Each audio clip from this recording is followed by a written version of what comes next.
Hello मेरे प्यारे बच्चों, welcome back to my YouTube channel. मैं सम्राट सिंह।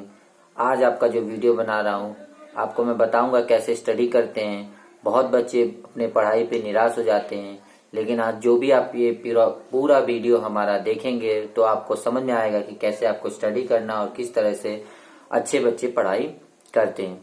चलिए हम वीडियो की तरफ बढ़ते हैं। देखिए दोस्तों, अक्सर हमारे टीचर, पेरेंट्स और हमारे रिलेटिव कहते हैं कि अगर आपको ज्यादा नंबर लाना है तो ज्यादा स्टडी करना होगा, लेकिन ऐसा नहीं होता है। ठीक है, आपको यह बात समझ नहीं आया होगा कि आज इस टॉपिक्स पे जो मैं बात करूंगा, मैं अभी बोला हूं कि ऐसा नहीं होता है कि ज्यादा नंबर लाने के लिए ज्यादा पढ़ाई करना है। तो ऐसा कुछ नहीं है कि आपको ज्यादा नंबर लाना है तो ज्यादा ही पढ़ाई करना है। ठीक है, आज उसी टॉपिक्स में हम बात करेंगे कम स्टडी करके भी कैसे अच्छा नंबर हम ला सकते हैं। ठीक है दोस्त, हम कितना भी पढ़ लें, देखिए हमारे साथ क्या होता है, अगर हम कितना भी पढ़ लेते हैं तो हमें याद नहीं रहता, लेकिन कुछ देर के बाद वो हम भूल जाते हैं। ठीक है, जैसे मान लीजिए हम लोग स्टडी करते हैं, उसके बाद क्या होता है, वो कुछ देर के बाद हमें याद नहीं रहता, हम भूल जाते हैं और एग्जाम में कुछ भी नहीं कर पाते, और एग्जाम में जो भी आता है हम उसको पढ़ नहीं पाते या कुछ कर नहीं पाते हैं। इसके वजह से हमें क्या है, और हमारे जो फ्रेंड्स होते हैं वो कम ही पढ़ाई करते हैं, लेकिन वो बहुत ज्यादा अच्छा नंबर स्कोर करके आते हैं एग्जाम में। तो ऐसा क्यों होता है, वो इसके बारे में आज मैं आपको इस वीडियोस में यही सारी चीजें आपको डिस्कस करके बताया जाएगा। ठीक है, तो जो टॉपिक्स वाइज है, जो अब मैं आपको टिप्स दूंगा, जो आपको मैंने यहाँ पे कुछ 4-5 पॉइंट्स में आपको एक्सप्लेन करूंगा, अगर वो पॉइंट्स आप पढ़ लेते हैं अच्छे से तो आपको वो चीज समझ में आ जाएगा। ठीक है, स्टडी का तरीका जो बदलना होता है आपको, सबसे पहला पॉइंट आपका क्या, आपको स्टडी का तरीका बदलना है। हम क्या करते हैं कि कंटिन्यू पढ़ाई करते रहते हैं। जैसे मान लीजिए पेपर आए, एग्जाम्स आए, हमें कुछ समझ में नहीं आ रहा है तो आप क्या करते हैं, कंटिन्यू आप स्टडी करते रहते हैं, आपको समझ ही नहीं आता हम क्या पढ़ें। ठीक है, जो हमारा पूरा एक ही दिन में हम पूरा सिलेबस को आप कवर अप कर देना चाहते हैं, लेकिन ऐसा नहीं करना चाहिए। आपको क्या करना चाहिए कि थोड़ा बहुत अपने सिलेबस को स्मॉल स्मॉल पार्ट्स में डिवाइड कर लेना है। जैसे ही आप स्मॉल पार्ट्स में डिवाइड करेंगे आपको सब समझ में आ जाएगी कि वो कैसे स्टडी करना, और छोटे छोटे पार्ट्स में आप अपने पूरे सिलेबस को कवर आउट कर सकते हैं। लेकिन बहुत बच्चे ये चाहते हैं कि हम एक ही रात में एक ही सारा पूरा सिलेबस पढ़ लें और पूरा कोर्स हम इसको कंप्लीट कर दें, पर ऐसा नहीं होता है। सबसे पहला पॉइंट आपको यही है कि आपको अपने सिलेबस को पार्ट्स में डिवाइड करना है और फिर आपको उसको स्टडी करना है। नेक्स्ट जो हमारा टॉपिक्स होता है वो क्या है, हमारा स्टडी का जो स्ट्रेटेजी है, हमारा स्टडी का जो स्ट्रेटेजी है उसको हमें बदलना है। ठीक है, अब हमें क्या होता है कि हम कंटिन्यू बैठते हैं, लेकिन ऐसा क्या होता है, कुछ समय के बाद हमें समझ ही नहीं आता है कि हम कब तक स्टडी करें, कब तक नहीं करें, कंफ्यूज होते हैं बच्चे। तो उसके लिए हमें सबसे पहले क्या होता है, हमको 3 से 4 घंटे तक स्टडी करते रहते हैं, लेकिन कुछ भी याद नहीं रहता। 4 से 5 घंटे तक हम स्टडी किए लेकिन हमें कुछ भी याद नहीं रहता। तो आपको सबसे पहले आपको टाइम टेबल सेट करना पड़ेगा। ठीक है, उसके लिए आपको क्या करना रहेगा, आपको एक टाइम सेट कर लेना है, और जब आप स्टडी करते करते कुछ नहीं समझ आ रहा है तो कुछ उस समय आपको रोक देना है, आपको स्टडी नहीं करना है, और आपको उस समय आपको टाइमर को स्टॉप कर देना है। जैसे ही आप टाइमर स्टॉप करेंगे तो आपको टाइमिंग में देख जाएगा कि आपकी कितने देर तक आप अच्छे से पढ़ाई कर सकते हो। फॉर एग्जाम्पल मान लीजिए आप 30 मिनट्स तक अच्छे से पढ़ाई कर पा रहे हो, टाइमर में स्टॉप कर दिए, तो आपको स्टडी का कैसे स्ट्रेटेजी आपको बनाना है कि आपने स्टडी किया 30 मिनट्स, फिर आपका 10 से 15 मिनट आपको रेस्ट लेना है बीच में, फिर जाके दोबारा आपको स्टडी करना स्टार्ट करना। तो इसमें आपको क्या करना रहेगा, कुछ नहीं करना रहेगा, आप स्टडी करते रहिए, और जैसे ही आप 30 मिनट्स होता है तो आप उसको 10 to 15 मिनट रिफ्रेशमेंट ले लीजिए, अपने माइंड को फ्रेश कर लीजिए, जिसमें आप कुछ जाके बाहर कहीं टहल सकते हैं, टी पी सकते हैं, फ्रूट्स खा सकते हैं।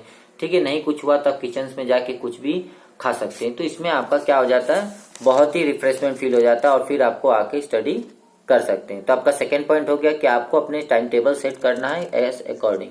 ठीक है, थर्ड हमारा पॉइंट्स क्या है, आपको अपने वीक और स्ट्रॉन्ग पॉइंट्स पे दोनों पे ही बराबर का वर्क करना होता है। क्या होता है, बहुत बच्चे ऐसे होते हैं कि जो इनको स्ट्रॉन्ग पॉइंट्स होता है वही पढ़ते, वीक पॉइंट को छोड़ देते, कहते हैं अरे ये तो बिल्कुल ही नहीं आ रहा, हम इसको पढ़ेंगे ही नहीं।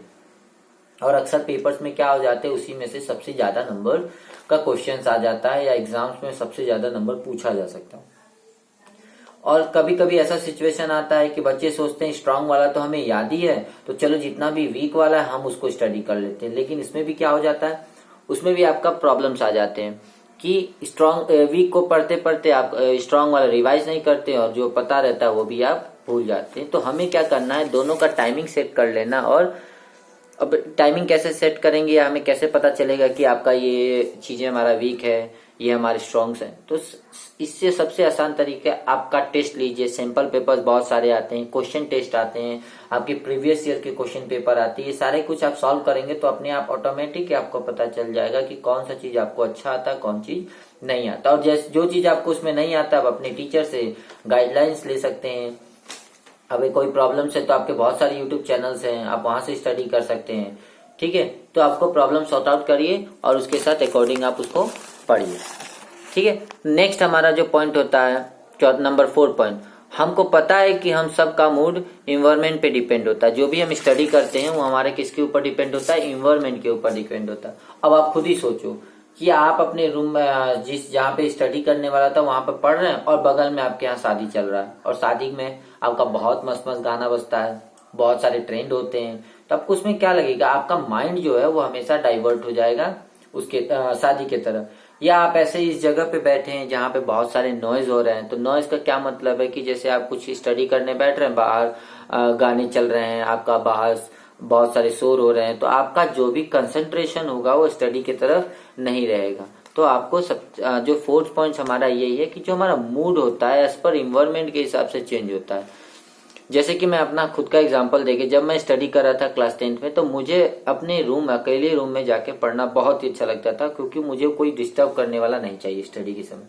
तो मैं अपने रूम में जाता था, गेट बंद करता था और जितना देर तक मुझे वहीं पे अपना सोना है तो मैं सो जाता था, पढ़ना है तो मैं उसी में पढ़, मतलब जो मुझे काम करने, जैसे मुझे वो अपना रूम बहुत पर्सनल अच्छा लगता था तो मैं उसी रूम में रहता था। तो मेरे जो स्टडी का तरीका था ये कि मैं वहीं पे पढ़ता था, बाकी मुझे कुछ अपना खाना पीना रहता तो उठ के जाता, खा पी के चला आता, फिर मैं उसी रूम में अपना बैठ के, मतलब चारों ओर बुक्स रहते हैं तो हमारा क्या रहता है, माइंड हमारे पास इफेक्ट करता है कि हाँ हमारे पास किताब हैं, बुक्स हैं, तो हम उसको पढ़ें। ठीक है, हम उसको पढ़ के चारों ओर इन्वायरमेंट हमारा बना रहता है पढ़ने का, तो हम उसका पढ़ाई भी बहुत अच्छे तरीके से हो पाता है। तो आपको सबसे पहला क्या करना रहेगा, मतलब अपना जो 4th पॉइंट है, आपको एक ऐसा अपने घर में आपको एक जगह ढूंढना रहेगा जो आपके लिए कंफर्टेबल हो और आप वहाँ पे पढ़ाई कर सकते हैं। बहुत लोगों को टेबल पे पढ़ना अच्छा लगता है, बहुत लोगों को अपने बेड पे पढ़ना अच्छा लगता है। तो एज पर योर मूड और अपना इन्वायरमेंट आप अपना प्लेस डिसाइड कर लीजिए कि आपको कहाँ पर पढ़ना अच्छा लगता है और डेली आप जाके वहीं पे अपना 3 आवर्स 4 आवर्स जितना आप स्टडी कर सकते हैं, ब्रेक ले लेके आप वैसे जाके वहाँ पे स्टडी कर सकते हैं। नेक्स्ट जो अगला हमारा पॉइंट है वो 5 वाला है। 5 पॉइंट्स है, फर्स्ट ऑफ ऑल हम लोगों को कौन सा टॉपिक पढ़ना है या क्या नहीं। टॉपिक्स आपको चूज करना है कौन सा पढ़ना है क्या नहीं करना। टॉपिक को पढ़ने चाहिए और उसका बाद उसके टॉपिक को रिवाइज करना चाहिए। जैसे मान लीजिए हम लोग टॉपिक पढ़ते तो हैं लेकिन उसको रिवाइज नहीं करते हैं, तो टॉपिक पढ़ते जाते हैं रिवाइज किए ही नहीं, तो जो भी हमें चीज आना भी चाहिए वो चीज हमारे पास नहीं होता। तो हमें सब क्या करना है, टॉपिक पढ़े फिर उस चीज को अपने आप रिवाइज करिए कि हमको कितना आता है कितना नहीं आता है। हमें उसके ऊपर क्या चलना है हमें उसको देखना है कि उस टॉपिक्स पे हमको कितना समझ में आया और कितना समझ में नहीं आया।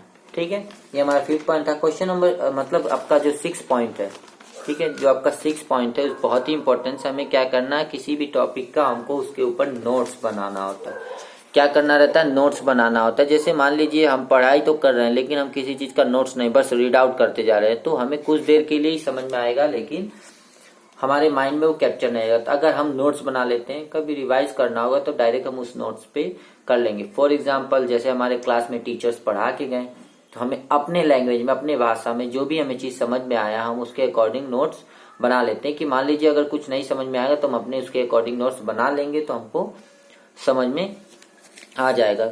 ठीक है, तो अपना नोट्स खुद का बनाइए और उसको समझ में आना चाहिए और उसको तुरंत जो भी आपका डाउट्स होता है उसको क्लियर आउट कर लीजिए अपने टीचर से, अपने जो भी आपके फ्रेंड्स है फ्रेंड से कर लीजिए, जिससे आपको अच्छा लगे, जो आपको अच्छे से समझा सकता है, आपको लगता है कि ये हमें अच्छे से समझा सकते हैं तो उनसे आप जाइए पूछे, क्लियर आउट अपना डाउट्स कर लीजिए। ठीक है, अब हमारा जो पॉइंट्स टिप्स जो हमारे 7 है उसके लिए क्या करना। अब आप लोग जानते हैं कि भी एक स्टडी किया है लेकिन वो सब किसी से समझ नहीं आया, तो ठीक है आपको क्या करना है, कुछ नहीं करना। जैसे आपने जो भी स्टडी किया, जितना भी स्टडी किया है, ठीक है, उसको क्या करना, बस आपको किसी भी अपने दोस्तों को समझाना, एक्सप्लेन करना। कुछ भी आपको पढ़ना है, जो भी आपने पढ़ा है, तो आपको बस जाके अपने दोस्तों को उसको एक्सप्लेन करना। देखिए, एक्सप्लेन करने का मेरा क्या मतलब है, अगर आप किसी भी दोस्तों को एक्सप्लेन करेंगे तो आपका उसका क्या रहेगा कि आपको उस टॉपिक्स के बारे में अच्छे से नॉलेज होगा। अगर आपको नॉलेज होगा तभी तो आप किसी को एक्सप्लेन कर पाएंगे। अगर आपके पास नॉलेज ही नहीं है तो उसको एक्सप्लेन नहीं कर पाएंगे। तो इससे आपको पता चल जाएगा कि हमारा ये जो टॉपिक्स हम जो पढ़े हैं वो हमारे अच्छे तरीके से तैयार है कि नहीं है। अगर आपका रेडी होगा तो आप अपने दोस्तों को अच्छे से समझा पाएंगे। कि हमारा जो टिप्स है वो आपका टिप्स नंबर 7 है। ठीक है, अब जो हमारा लास्ट, लेकिन लिस्ट अभी हमारा लास्ट नहीं है, लेकिन फिर भी आज का टॉपिक्स जो है उसके लिए आपका लास्ट पॉइंट जो मैं आपको बताऊंगा, जो टिप्स है बहुत ही अच्छा है, जो हम लोग अक्सर गलती करते हैं। जो फैक्ट और हमारा जो कॉन्सेप्ट होता है वो आप पहले समझिए, फैक्ट और कॉन्सेप्ट क्या है। ठीक है, फैक्ट का मतलब आपको पता है कि जो हकीकत है, मतलब उसको हम चेंज नहीं कर सकते हैं, वो फैक्ट होता है। कॉन्सेप्ट क्या होता है, किसी भी चीज का एक बेसिक रूल्स होते हैं, बेसिक चीजें होती हैं, जिसको अगर अच्छे से समझ गए तो हमारा वो पूरा उसके ऊपर क्वेश्चन सॉल्व हो जाएगा, या हम उसको एक्सप्लेन कर सकते हैं, या ऐसा कुछ। ठीक है, तो जो हमारे पास फैक्ट्स होते हैं उसको हमें मेमोराइज ही करना रहता है। जैसे मान लीजिए किसी का डेट ऑफ बर्थ हो गया, कोई किस प्लेस पे हुआ, कौन से ईयर में ये काम हुआ, तो ये सारा चीज हम इसको समझ नहीं पाएंगे। इसको हमको मेमोराइज ही करना है कि इस तारीख को ये जन्म लिए, इस तारीख को इन्होंने काम किया, तो वो हमारे फैक्ट्स हो गए। उसको हमें मेमोराइज ही करना, और वो आपको करना ही होगा। ठीक है, लेकिन जो कॉन्सेप्ट्स होते हैं हमारे पास, किसी भी चीज का जो कॉन्सेप्ट है उसका क्या करना है, कॉन्सेप्ट आप उसको मेमोराइज नहीं, उसको समझिए। कॉन्सेप्ट हमारा अगर समझ में आ जाएगा, जैसे आपका ग्रेविटेशनल लॉ का कॉन्सेप्ट क्या है, फ्रिक्शन का कॉन्सेप्ट क्या है, हमारे साथ बहुत सारे ऐसे लॉ होते हैं, वो उन सब का आपका कॉन्सेप्ट क्या है। मैथ्स में भी आप बेसिक्स रूल का कॉन्सेप्ट समझ जाएंगे, जैसे बॉडमास हुआ, बहुत सारे एल्जेब्रिक एक्सप्रेशंस के रूल्स हो जाते हैं, फॉर्मूलेस हो जाते हैं ट्रिग्नोमेट्री के, तो ये सारी चीज का आप कॉन्सेप्ट समझ जाएंगे। तो अगर आपको फॉर्मूला नहीं भी याद है तो आप उसको सॉल्व आउट कर सकते हैं। ठीक है, तो ये चीजें आप ध्यान रखिए कि फैक्ट को याद करना है, लेकिन जो हमारे कॉन्सेप्ट बेसिस है उसको समझना है, उसको अच्छे से आपको कर लेना है। ठीक है, तो ये आपका क्लियर हो गया। हमारे ये आज का लास्ट पॉइंट था। अब इसको हम थोड़ा सा शॉर्ट्स में आपको समझा देते हैं कि हमारा जो पहला पॉइंट होता है वो क्या है और कैसे उसको एक्सप्लेन करते हैं। ठीक है, तो जो हमारा जो सबसे पहले हमने इसमें पॉइंट्स जो स्टडी किया है वो क्या है, हमको सिलेबस को स्मॉल करके पढ़ना है। मतलब जो वास्ट सिलेबस होता है उसको स्मॉल पार्ट्स में करिए, उसके बाद उसको स्टडी करिए। दूसरा पॉइंट हमने क्या, हमें अपने स्टडी को फोकस टाइम पता करना है। मतलब हम लोग कितने स्टडी कर सकते हैं, कितना टाइम तक हम मतलब एकदम फोकस होकर पढ़ सकते हैं। जो मैंने आपको बताया था, जितना तक पढ़िए, उसके बाद आप थोड़ा 10 to 15 मिनट रेस्ट लीजिए, फिर वापस आप पढ़ने आ जाइए। ठीक है, थर्ड पॉइंट जो मैंने बताया था, हमें हमेशा एक ही प्लेस पे स्टडी करना है। जो आपको मैंने परफेक्ट आपका प्लेस बताया कि आपको परफेक्ट प्लेस पसंद आया तो उस प्लेस पे आप स्टडी कर सकते हैं। ठीक है, जो हमारा फोर्थ टॉपिक है, टॉपिक स्टडी से पहले उसके बारे में जानिए। जानना आपको जरूरी है कि उस टॉपिक का क्या जानकारी है, क्या करना है, उससे हमें क्या इंपॉर्टेंस और कितने उसके मार्क्स से आ सकते हैं। तो उस टॉपिक पे हमें स्टडी करना, इंपॉर्टेंस ऑफ टॉपिक आपको समझ में आना चाहिए। ठीक है, तो नेक्स्ट हमारा है फिफ्थ वाला, जो मैंने आपको बताया, हमको क्या करना, नोट्स बनाना। नोट्स बहुत ही ज्यादा जरूरी है, किसी भी टॉपिक्स में आपको नोट्स बनाना बहुत ज्यादा इंपॉर्टेंस हो जाता है। जो भी आप पढ़िए नोट्स जरूर बनाइए। ओके, 6 पॉइंट जो हमने बताया, हमको जो भी स्टडी किया है हम उनको दूसरों को समझाइए। अभी जो मैंने बताया कि जो भी आपने स्टडी किया है उस दूसरे को हमें समझाना है। ठीक है, कुछ भी एक्सप्लेन आपको कर देंगे, जब आप एक्सप्लेन करेंगे ऑटोमेटिक आपको वो चीज समझ में आ जाएगा कि ये चीज हमें समझ में आया है कि नहीं आया। तो लास्ट और हमारा जो फाइनल जो अभी मैंने आपको बताया कि फैक्ट और कॉन्सेप्ट पे हमें ध्यान रखना है। ठीक है, तो ये सारा जो भी रूल्स हैं, जो भी टिप्स मैंने आपको छोटे छोटे दिए हैं, अगर आप इस पे गौर करके पढ़ेंगे तो आपका जो स्टडी है, आपका कॉन्सेप्ट जरूर से जरूर आप अप्लाई करिए, तो आपको इसके ऊपर जरूर रिजल्ट मिलेगा। और मैं चाहूंगा कि आप सभी बच्चे इस चीज को अप्लाई करिए। ये वीडियो लास्ट तक देखने के लिए बहुत बहुत धन्यवाद। आपको ये वीडियो अच्छा लगा तो लाइक शेयर सब्सक्राइब जरूर कीजिएगा। आज के लिए बस इतना ही, और जय हिंद, जय भारत।